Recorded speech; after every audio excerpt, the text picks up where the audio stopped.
आप जानते हैं कि एनर्जी जो बायोसिस्टम में रिलीज होती है in the form of ATP, और एटीपी जो है वो करेंसी ऑफ द सेल है, एनर्जी करेंसी है सेल की। और एरोबिक रेस्पिरेशन होने के लिए चीज़ें उसमें जो सबस्ट्रेट हैं वो ऑक्सीडाइज होते हैं और रिड्यूस होते रहते हैं। ऑक्सीडेशन क्या है?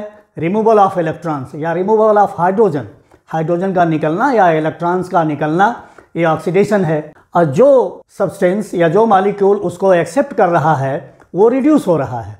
तो जो इलेक्ट्रॉन को एक्सेप्ट कर रहा है वो रिड्यूस हो रहा है, और जो इलेक्ट्रॉन को दे रहा है वो ऑक्सीडाइज हो रहा है। जब ऐसे सिस्टम में, एनर्जी प्रोडक्शन सिस्टम में, जब इलेक्ट्रॉन्स का एक्सेप्टर ऑक्सीजन हो तो उसको कहेंगे एरोबिक रेस्पिरेशन। और ऐसी कंडीशन में जब इलेक्ट्रॉन्स के एक्सेप्टर ऑर्गेनिक मॉलिक्यूल्स होंगे तो उसको फर्मेंटेशन कहेंगे। तो दोनों का ये डिफरेंस है कि एरोबिक रेस्पिरेशन क्या है। आप इस डायग्राम पर कंसंट्रेट होइए।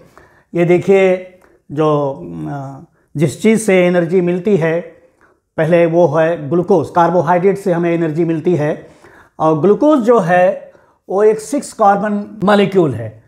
तो 6 कार्बन मॉलिक्यूल से वो ग्लाइकोलिसिस के द्वारा पायरुवेट में कन्वर्ट होता है, और पायरुवेट जो है 3 कार्बन मॉलिक्यूल है।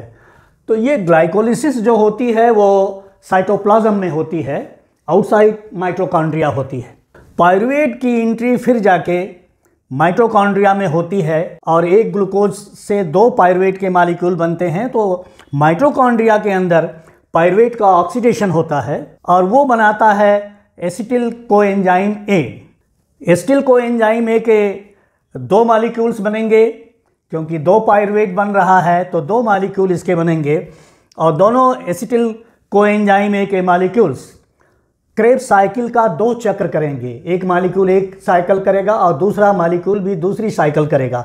तो क्रेब्स साइकिल के 2 साइकिल कंप्लीट होंगी एक ग्लूकोज मॉलिक्यूल के ब्रेकडाउन से। अब देखिए, यहाँ पर ग्लूकोज ब्रेक करेगा तो यहाँ पर NADH का फॉर्मेशन होगा।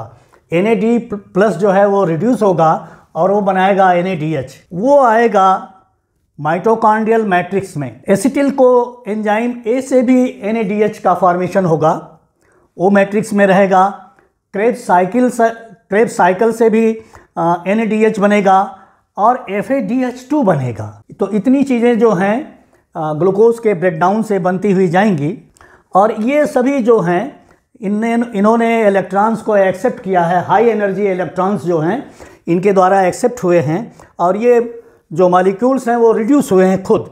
अब ये अपने हाई एनर्जी इलेक्ट्रॉन्स को इसमें इनर माइटोकॉन्ड्रियल वॉल में, जिसमें electron transport chain, electron transport system पाया जाएगा, उसके अपने हाई एनर्जी इलेक्ट्रॉन्स को डोनेट करेंगे। जो high energy electrons electron transport system से अपने टर्मिनल ऑक्सीडेशन को जाएंगे, ऑक्सीजन से कंबाइन करेंगे, उस इलेक्ट्रॉन ट्रांसपोर्ट चेन में जो इलेक्ट्रॉन्स हैं वो एक कॉम्प्लेक्स से दूसरे कॉम्प्लेक्स और दूसरे से तीसरे और चौथे को इस तरह से जाते हुए वो ऑक्सीजन से कंबाइन करेंगे और वाटर का फॉर्मेशन करेंगे। 6 कार्बन जो है ब्रेक करेगा 3 कार्बन में, और 3 कार्बन से कार्बन डाइऑक्साइड निकल के सभी जो कार्बन मॉलिक्यूल कार्बन के द्वारा जो हाई एनर्जी बॉन्ड बनाए हुए थे ऑर्गेनिक मॉलिक्यूल में, वो सब ब्रेक होकर एनर्जी के फॉर्म में लिबरेट हो जाएगा। तो देखिए, यहाँ पर क्रेब्स साइकिल से भी ATP बन रही है, और इलेक्ट्रॉन ट्रांसपोर्ट चेन के द्वारा भी जो इलेक्ट्रॉन्स मूव कर रहे हैं।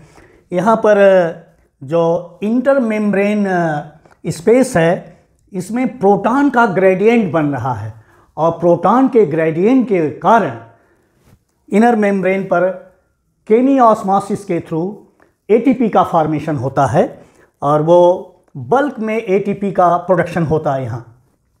तो ATP 2 तरह से मिलती है।